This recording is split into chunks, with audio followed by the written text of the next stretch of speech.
She looked straight at me and said, "You know, useless but decorative," like I wasn't even standing there. Everyone chuckled politely, but then the glass doors opened, and in walked my fiancé, Julian Carter, the new CEO they had no idea was coming. "Hi, I'm Jenna, and if you've ever felt erased by the people who were supposed to lift you up, you might understand what happened next better than you think. Before we jump into the story, if you don't mind, let me know where you're from by leaving a comment below. That way, I can send a special hello your way. Now go ahead, grab yourself a warm cup of water and find a comfy spot. It's time to begin the story." The email came in at 2:08 p.m. on a Wednesday, sandwiched between a grocery store coupon and a project update from a freelance client. The subject line was as sterile as a doctor's appointment. Promotion celebration, Mediaverse rooftop, 6 p.m. cocktail attire. No "Hi Jenna," no smiley face, just an invitation, like a summons.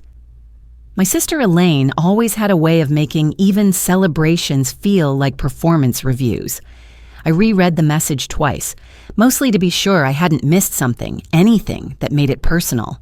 But there was no note, no warmth, just a PDF with the event details and her name in bold at the top, Elaine Walker, VP of Strategic Content. That part was underlined. I sat on the edge of my kitchen stool, my laptop screen still glowing, casting a faint blue tint over the half-finished to-do list taped to my fridge. Beneath it, a sticky note with the words, "Call Julian back," curled at the corner. Another said, "Rent due April 5th. My place was small but clean, the kind of clean you keep when you're trying to prove something, mostly to yourself. As I leaned back in the chair, I remembered another time Elaine sent something friendly. It was senior year. I'd spent nights polishing a pitch deck for an internship at a rising design firm. I made the mistake of walking her through it over lunch. She smiled, nodded, asked smart-sounding questions. A week later, she submitted her own version, nearly identical, and landed the interview. When she got the spot, she laughed and said, "You're good for moral support, Jen." Always have been. Moral support. That's what I'd been relegated to.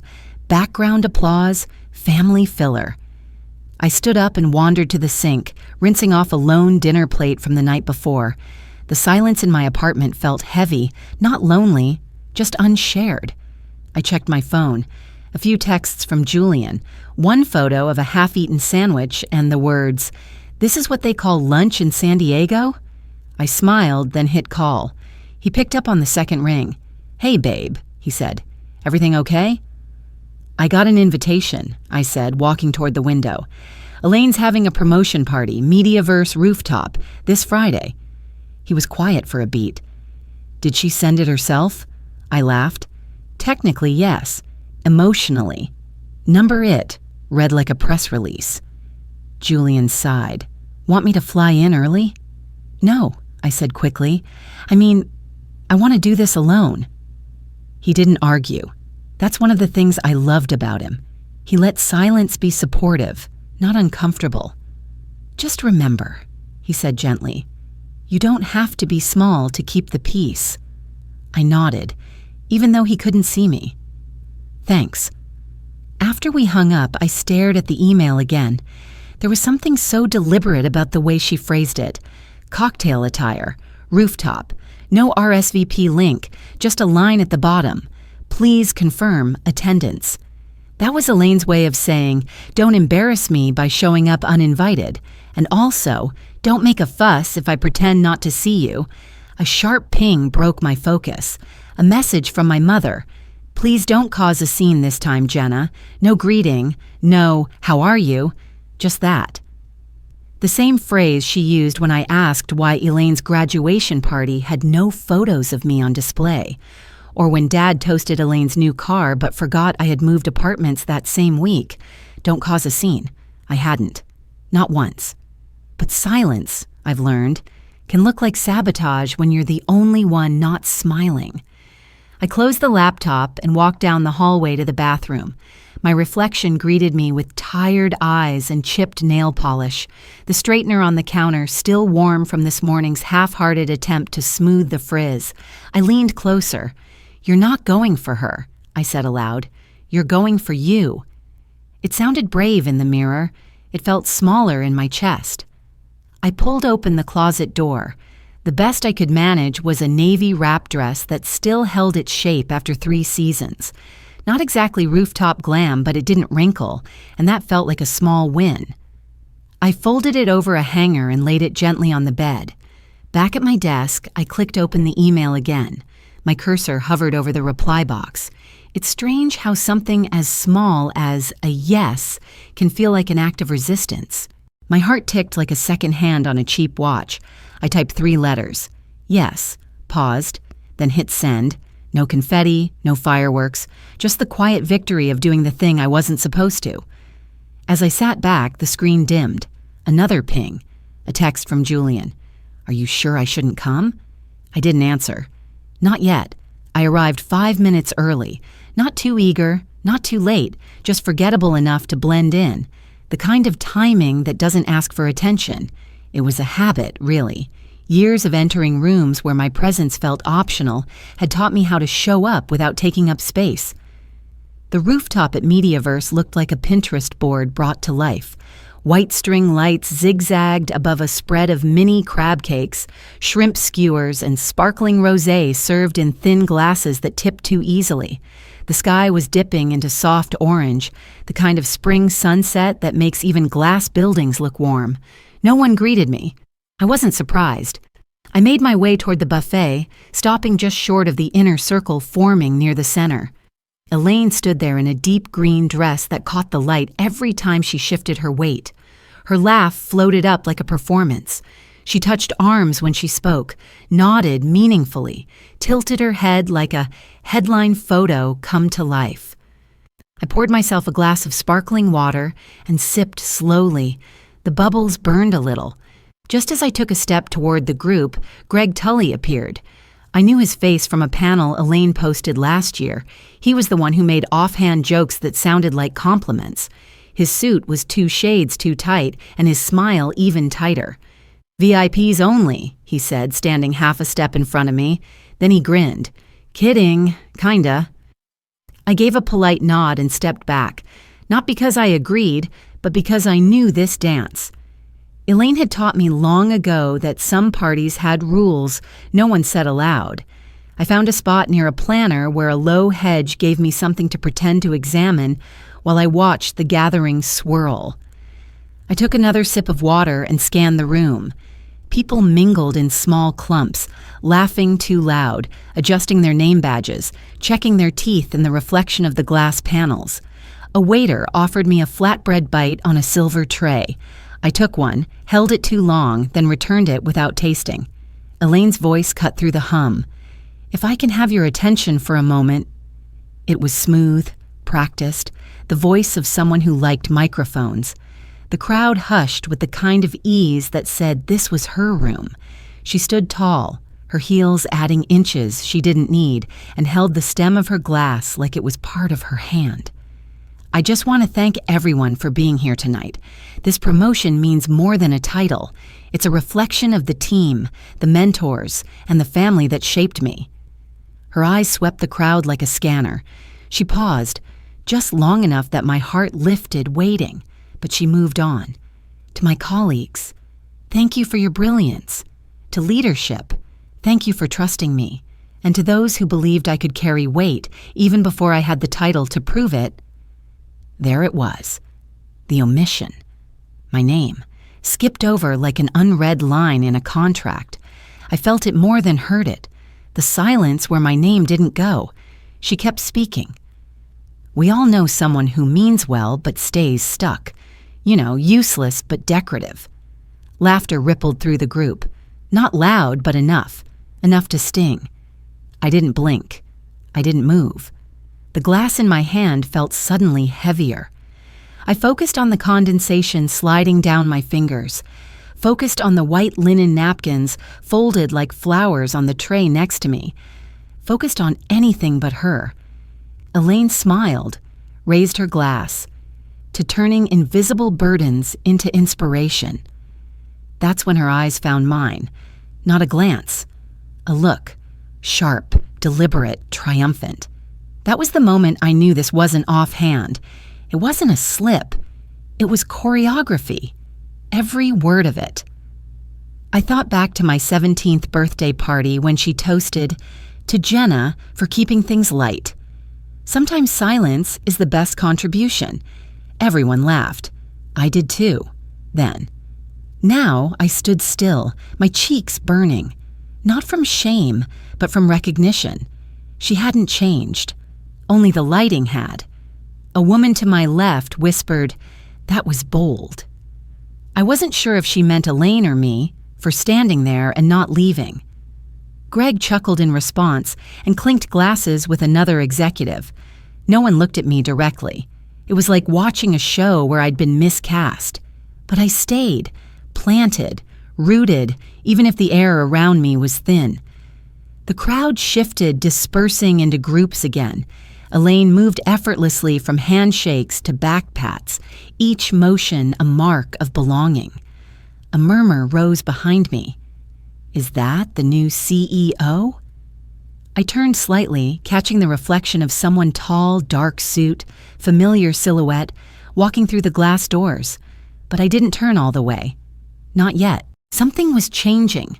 I could feel it in the way the voices dropped, the way heads turned. The balance in the room had tilted, and for once, not in her direction. They didn't know who he was when he stepped onto the rooftop. But I did. The click of the glass door wasn't loud, but it carried, just enough to cut through the buzz of post-speech chatter. Conversations didn't stop exactly. They paused. The kind of pause where a room inhales and forgets to exhale.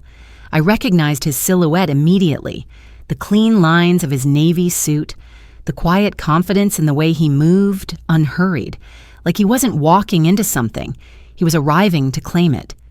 Julian Carter had a way of doing that, owning a space without raising his voice. I watched from my spot near the planter, where the soil smelled faintly of citrus and the lights above cast a soft glow over half-empty glasses. Elaine's champagne sat perched on the cocktail table behind her, untouched since her toast. She was mid-conversation, smiling with a couple from corporate finance. When she heard the door close, she turned, only slightly, but enough to see him. Her smile twitched. Someone to my left whispered, "Is that?" A man near the bar leaned toward his colleague. "That's Julian Carter, the new CEO. I saw the announcement on LinkedIn this morning." Elaine straightened her spine. Not much, just a hair, the way people do when they're adjusting for gravity that suddenly feels heavier. Julian scanned the space briefly, then walked directly toward me. He didn't speak until he was close enough for only a few people to hear. "Mind if I join you?" I nodded, not trusting my voice. He reached for a sparkling water from the tray beside me and gave a small nod to the waiter. Polite, measured. Then he turned to the group nearest us and said, "Sorry to interrupt. I thought I'd stop by." Elaine took a step forward. "Julian," she said, voice smooth, too smooth. "What a surprise." "I won't stay long," he said, still smiling. "I just wanted to say a few words." Someone handed him a mic. Maybe Greg, maybe a coordinator, but it didn't matter. Julian didn't need amplification. He had attention. He glanced toward the guests, then down at his glass before looking back at the crowd. "Tonight's about leadership," he began, "and transition. It's about celebrating those who rise. But I think it's also about remembering who helped us stand when we weren't sure we could." People shifted. A few looked toward Elaine. Julian continued. "Before I step into this new role, I want to thank the person who taught me what grace under pressure really looks like. Someone who knows what it means to walk into rooms not built for them and stay anyway." He turned then, looked at me. Jenna Walker. My name didn't land with applause. It didn't need to. It settled into the air like dust lit by string lights, quiet but impossible to ignore. I felt a warmth crawl up my neck, not embarrassment, not exactly pride, something older than that, a kind of recognition. Elaine's eyes narrowed. Her champagne glass trembled slightly in her hand. Greg's smile froze halfway into place. Julian turned back to the group. Some of you may not know, but yes, Jenna Walker is my fiancé. There it was, not loud, not boastful, just true. And suddenly the room shifted. People who'd ignored me minutes ago were now doing double takes. Someone mouthed fiancé to someone else. One of the junior execs looked like she'd swallowed her cube of cheese whole. Elaine didn't speak. Her jaw was tight, her posture perfect, but her eyes said everything. She hadn't known, and not knowing meant not controlling. Julian didn't wait for applause or validation. He set the mic down gently and stepped back beside me. He didn't touch my hand. He didn't need to. His presence was enough. It was strange, standing there, no longer invisible, but still just me. The same woman who'd hovered near planters and RSVP'd to family events like they were landmines. And yet something in the air felt different now. The same lights, the same drinks, the same rooftop. But suddenly, I wasn't on the fringe. I was in focus. Greg muttered something to Elaine, too low to hear clearly. But I saw his lips move. Did you know? Elaine didn't answer. She just stared straight ahead, smile gone, glass untouched. Silence finally returned to her. People didn't look away from me. They looked through me, like I'd become part of the furniture. Until now. The elevator ride to the 31st floor was silent. Just the soft whir of the gears and the faint hum of jazz from the executive lounge above. Julian stood beside me, hands in his pockets, face unreadable.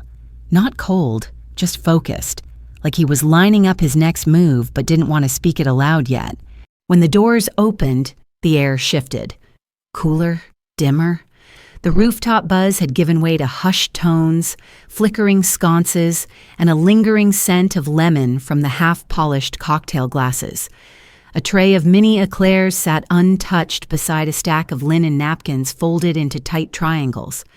Julian guided me to a quiet table near the windows. Below us, the lights of Atlanta blinked like the city was catching its breath between stories. I figured this would be quieter, he said, offering me a seat.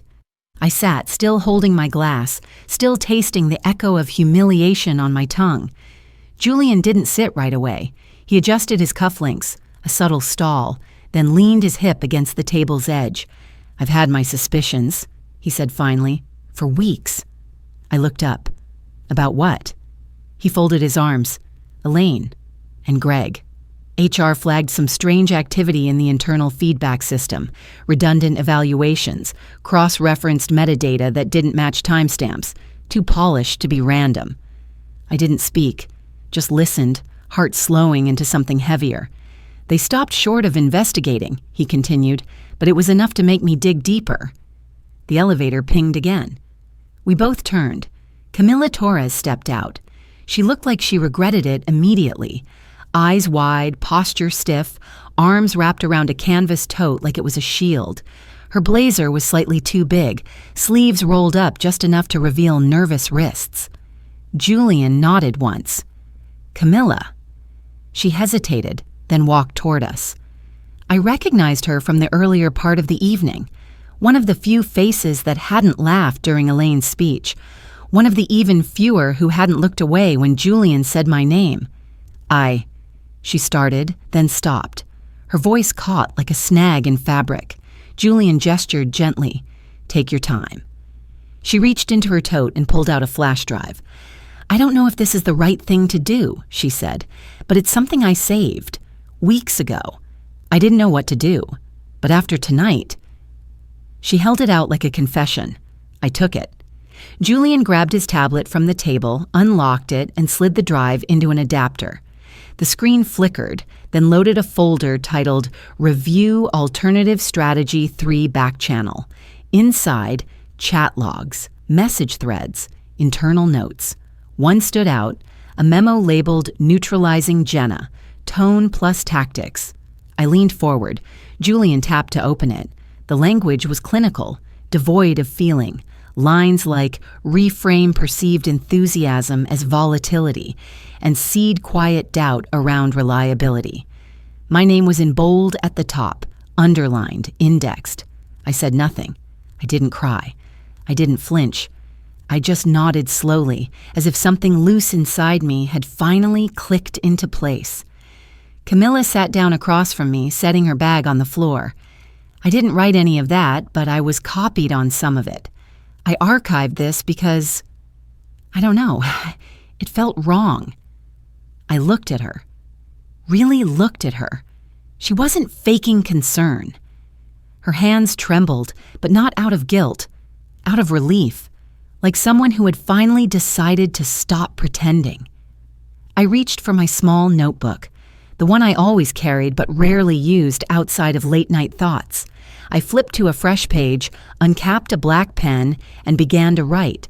First the line from the memo, emotionally inconsistent, requires narrative control. Then beneath it, in bold strokes, let them talk. You hold the truth. My hand steadied as I underlined the last word twice. Julian watched, not interrupting. Camilla leaned forward, studying the paper, her breath caught just once. "They've been rehearsing my silence," I said softly. Neither of them answered. They didn't need to. Sometimes you don't need a roar to be heard. Sometimes you just need someone to stop rehearsing the lie long enough for the truth to speak. Outside the window, the last blush of twilight was fading. Inside, I felt something rise. Not anger, not vengeance, just clarity. The kind that comes when you realize the stage was never yours to begin with, but the audience is still listening. Julian finally broke the quiet. "It'll matter more," he said gently, "if this comes from you." I closed the notebook. The pen clicked in my hand like punctuation. Then I nodded once, slow, deliberate. It would. The boardroom smelled like citrus cleaner and tension. It was the kind of sterile space built for making big decisions look tidy, the kind where no one raises their voice, but entire lives get redirected behind closed glass. I stood by the end of the long conference table, fingers curled around the edge of a manila folder, waiting for the last seat to fill. 10 chairs were occupied. 2 remained empty. Elaine walked in, just as the minute hand struck 10, Greg trailing behind her, a coffee stain blooming faintly on his cuff. She wore slate gray today, power color, no accessories except a thin silver watch and a smile that didn't reach her eyes. Julian stood beside me, adjusting his jacket before stepping forward. "Thank you all for being here," he said. "We'll keep this brief." He turned to me and nodded once. I didn't step up like I was taking the stage. I simply opened the folder. Inside were 6 printed pages. I handed them out one by one. No dramatic pauses, no announcements, just motion. Each copy had 3 highlighted excerpts, each with a timestamp, an internal sender tag, and a brief note at the top. Cross-referenced communications from internal systems. Compiled independently, verified for integrity. Elaine's name appeared in the metadata of all 3. The first quote read, "Let's pivot her out of the conversation, gently. She crowds the tone." The second, "She reacts defensively. That should be noted, even if it's silent." The third, "It's better when Jenna's contributions get blended." Attribution isn't crucial. The silence in the room was different from rooftop silence. This one didn't buzz or shift. It just sat, heavy, undeniable. Elaine flipped through her packet quickly, then dropped it on the table. "That was an internal draft," she said smoothly, "not policy." She didn't look at me. She looked at the board. I remained still. "I'm not here to dispute intentions," I said quietly, "just impact." Greg opened his mouth like he wanted to add something, but stopped. He adjusted his tie instead and stared at the corner of the table as if it had started to glow. I took a breath, then continued. "I understand conversations evolve. I know miscommunications happen. But when patterns emerge, patterns that all point in the same direction, they start to feel less like accidents." Camilla stood near the door holding a small folder to her chest. I hadn't asked her to be here. She came on her own. Julian looked to her. "Ms. Torres, could you confirm the origin of the supporting documents?" She stepped forward. Her voice was soft but didn't waver. "Yes, I downloaded them from the shared internal server on March 12th. The edits were tracked under Elaine Walker's user ID and verified by the digital records team this morning." Elaine exhaled sharply through her nose. Greg leaned back in his chair, arms crossed, suddenly quiet. A senior board member, Ms. Prescott, I think, flipped back to the first page of her packet. She adjusted her glasses slowly. "Was this necessary?" she asked, her voice neutral but sharp. Elaine said nothing. Julian didn't move, but I could feel him watching the room carefully, not like a rescuer, like someone giving space. I looked at Ms. Prescott and said, "I used to think silence was the price of professionalism, but I've learned that silence, left unchecked, becomes strategy." No one interrupted. A clock on the wall ticked once, loud in its precision. Elaine finally broke the pause. "Jenna has always taken things personally." I didn't look at her. "Because they are," I said calmly. "Personal." Julian stepped forward again, clearing his throat gently. "Leadership," he said, "isn't how loud you speak. It's how responsibly you listen." That was all. No lecture, no closing argument, just a truth dropped like a stone into still water. The room fell still again. Somebody shifted in their chair. Another adjusted their lapel. Ms. Prescott gathered her papers. I collected my copies one by one, careful not to crinkle them. As I slipped the last packet back into the folder, another board member, a man I didn't know by name, leaned forward. "You may want to stay after," he said almost casually. "There's something we'd like to discuss." I didn't answer yet. I just looked at him. Then I nodded. They offered me the corner office. I asked for a desk where sunlight hits around 3 p.m. It's on the 7th floor. Collaborative workspace. No glass doors, no nameplate, no hushed hallways. Just whiteboards covered in half-finished flowcharts, the soft drone of printers, and someone's forgotten apple in the break room fridge. But it's alive here. Honest. The kind of place where people talk with their hands and scribble their best ideas on sticky notes and coffee sleeves. I sit near the far window, next to the tall ficus someone named Gerald. The light slants through the blinds just right in the afternoons. It's the kind of light that makes you want to pause mid-sentence and just take it in. There's a corkboard pinned above my desk.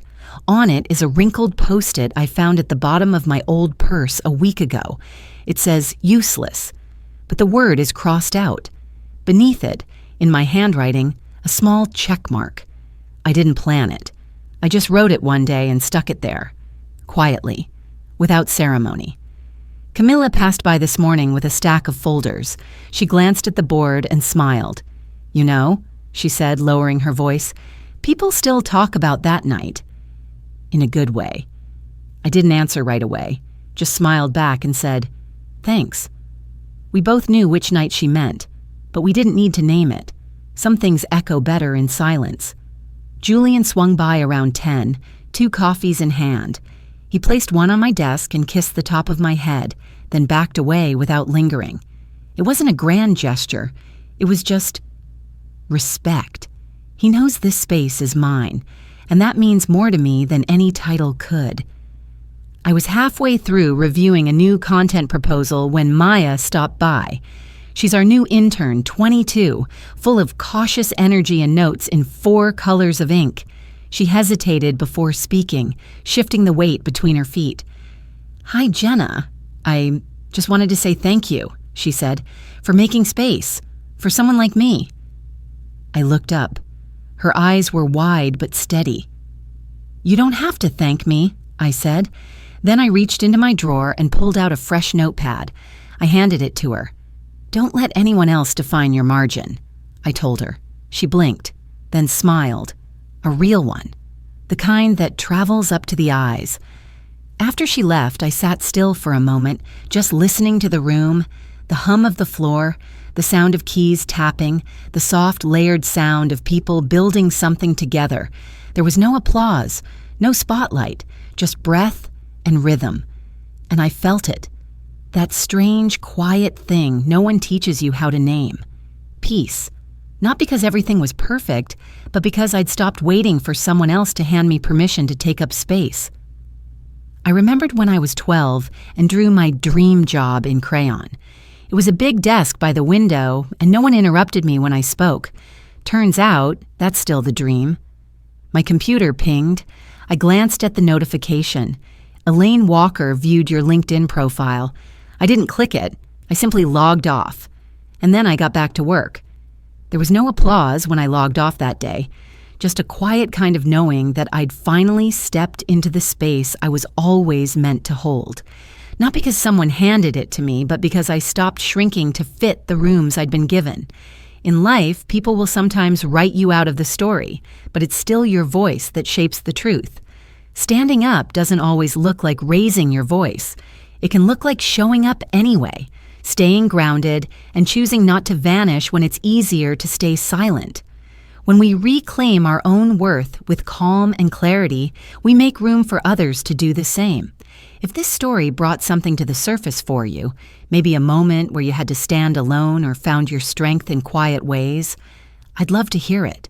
Share your thoughts, your reflections, or simply where you're listening from. Because sometimes the smallest voices carry the deepest echoes.